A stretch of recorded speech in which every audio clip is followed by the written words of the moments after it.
A good man is a man who can protect and who can provide and who can serve, who can comfort, who can reprimand, who can discipline, whatever's necessary to make the world a little better because he passed through.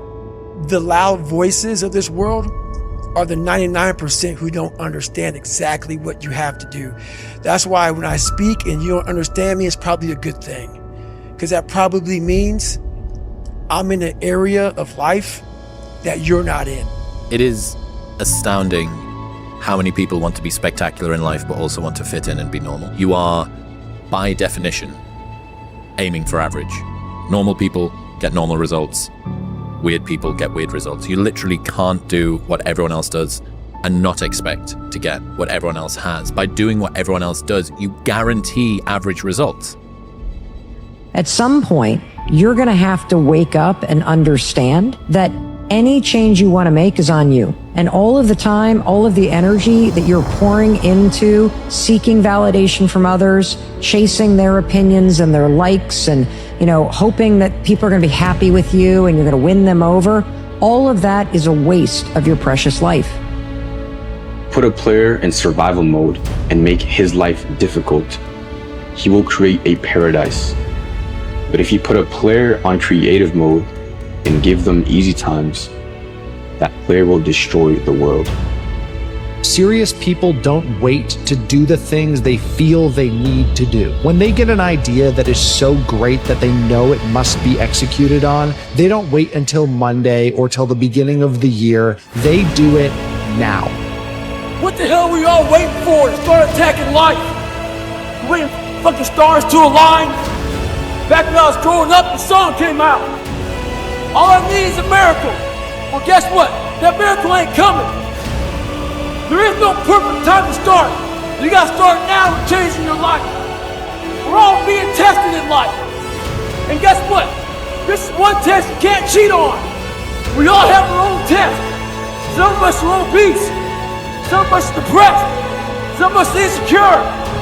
You extra gears that you're dealing with in life. And the only way to overcome it is for you and you alone to face it. You have to do your best work when you're least motivated. So those days you don't want to do it, guess what you gotta do? You gotta suck the fuck up and do it. Stay hard.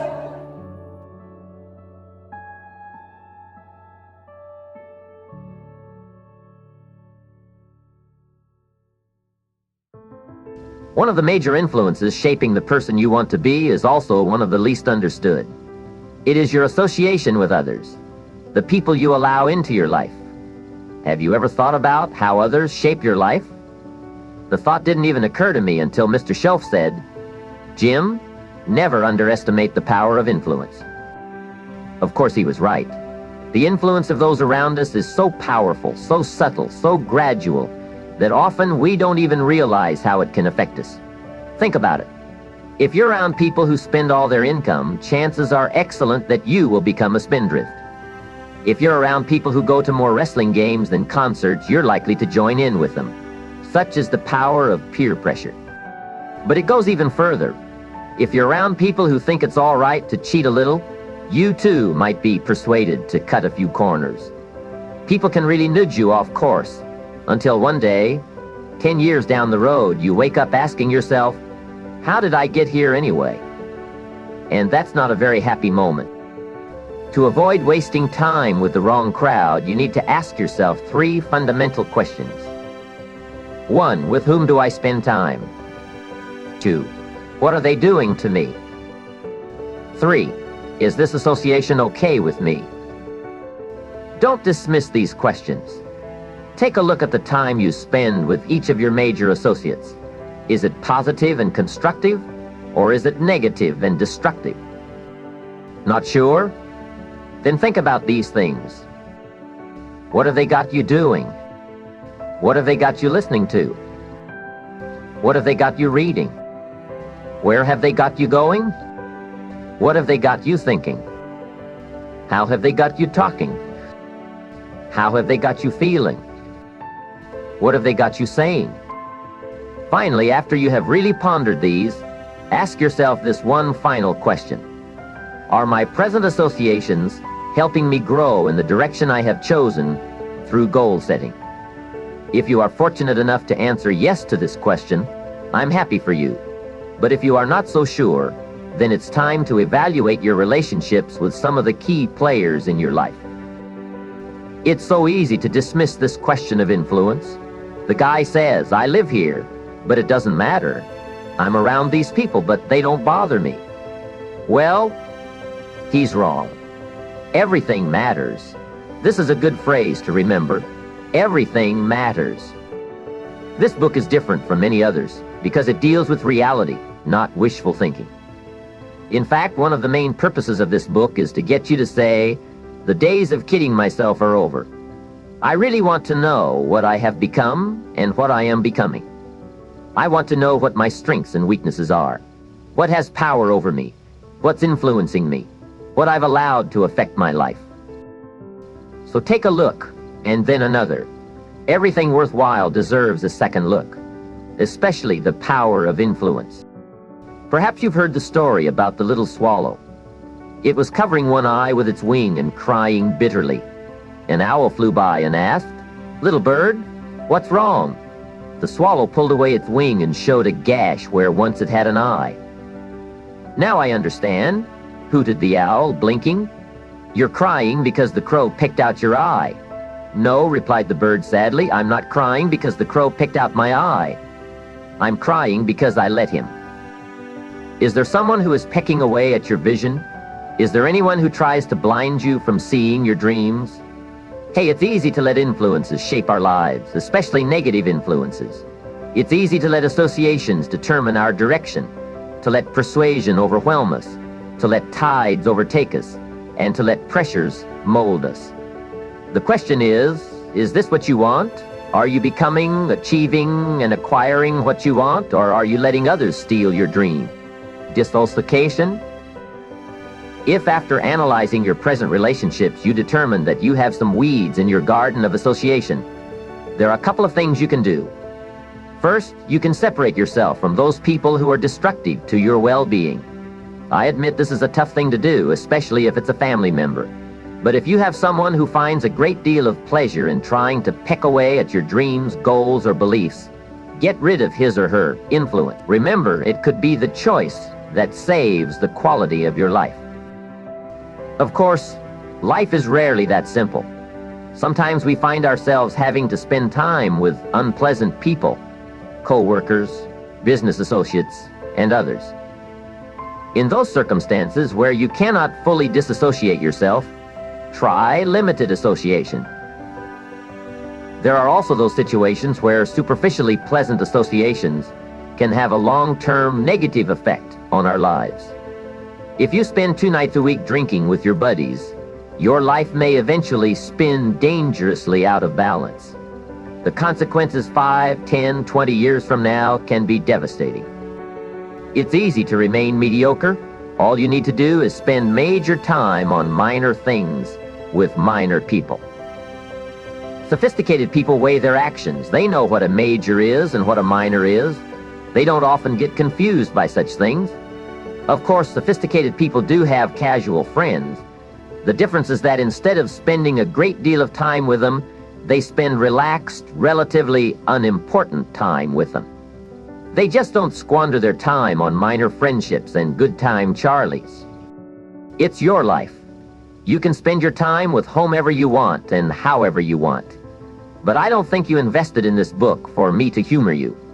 You must take a look at your priorities and values, including your associations, and evaluate them. Your time on this earth is too short to spend it less than wisely. Expanded association. From disassociation, let's move to a happier topic. Expanded association. Here's the law of expanded association. Spend more time with the right people. Who are those right people? That depends on your goals and objectives, but generally look for people of substance and culture. People who spend time reflecting on the meaning of life and who accomplish great things through discipline and perseverance. That's what Mr. Shoaff advised me shortly after we met. He said, if you truly want success, you've got to get around the right people. And then, With a wry look, he added, "Of course, in your present circumstances, you'll have to plot and scheme to do that." And that was true. I did have to plot and scheme to get around the right people. During those early days, when called upon to give a sales presentation, I would frequently park my disintegrating jalopy minus muffler several blocks away. Invariably, someone would ask me, "By the way, Jim, how did you get here?" To which I would respond, "Oh, someone dropped me off." Of course, that someone was me dropping myself off in my noisy bomb. It's really not all that difficult to associate with successful people. Just get involved in your community. I have a friend who started a sales business. She then joined her town's Chamber of Commerce, became active on a few committees, and before she knew it, found herself invited to play tennis with some of the city's more influential people. You see, it's not so hard to create new associations. Also, as we discussed in an earlier chapter, make an investment in a rich person's appetite. Take a rich person out for a meal. There's no telling what you can learn in an hour or two of wealth-oriented talk. In expanding your associations, take a look at your life's priorities. It's called associating with a purpose. For example, find some successful people to help you with your success plan. Find some healthy people to encourage you to have an exercise and nutrition plan. Find someone who knows how to live to teach you the secrets of a rewarding lifestyle. And don't be embarrassed about cultivating the friendships of these people. Most successful people love to share their knowledge with others. It's probably why they're successful in the first place. Successful people seek out those they admire. They understand that inspiration and knowledge can be gained from the right type of association. I am no exception to this rule. I have such an association, a person with whom I like to spend as much time as possible. He's a big game hunter, a millionaire, a traveler, and an entrepreneur.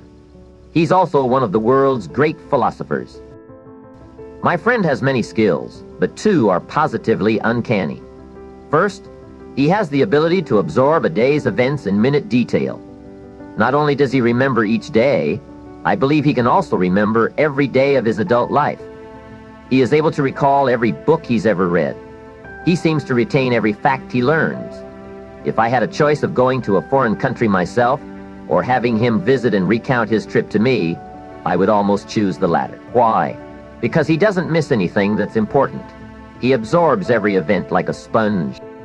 His second talent is his expressiveness. When he returns from a trip, he describes in vivid detail the sounds and colors of the country, the customs and concerns of its people, the minor experiences and the major happenings of his journey. He can put all that he saw, touched, and felt into exciting, vibrant words. As he recounts a trip, his listeners can feel the crash of the waterfall, the cool breeze of the northern winds, the colors and smells of the cities and the countryside. What a gift he gives those of us privileged to know him. What value can one put on such a unique association? I don't know, but I can say with confidence that from our association, I've expanded my knowledge, my perception, my skill, my enterprise, and my lifestyle many times over. Where do you go for your intellectual feast? Pity the person who has a favorite restaurant, but not a favored thinker. That person has taken care to feed his body, but not his mind and soul. Today, thanks to Gutenberg, Marconi, and other pioneers in the field of recording information, we can also associate across the seas and throughout the centuries. Perhaps you can't meet the person, but you can read his words or listen to his recorded voice. Churchill, Aristotle, and Lincoln are no longer alive, but their words can still awe, inspire, and instruct. Association. It's one of the 7 strategies for wealth and happiness. Keep the weeds of negative influence from your life. Instead, farm the seeds of constructive influence. You will not believe the harvest of good fortune you will reap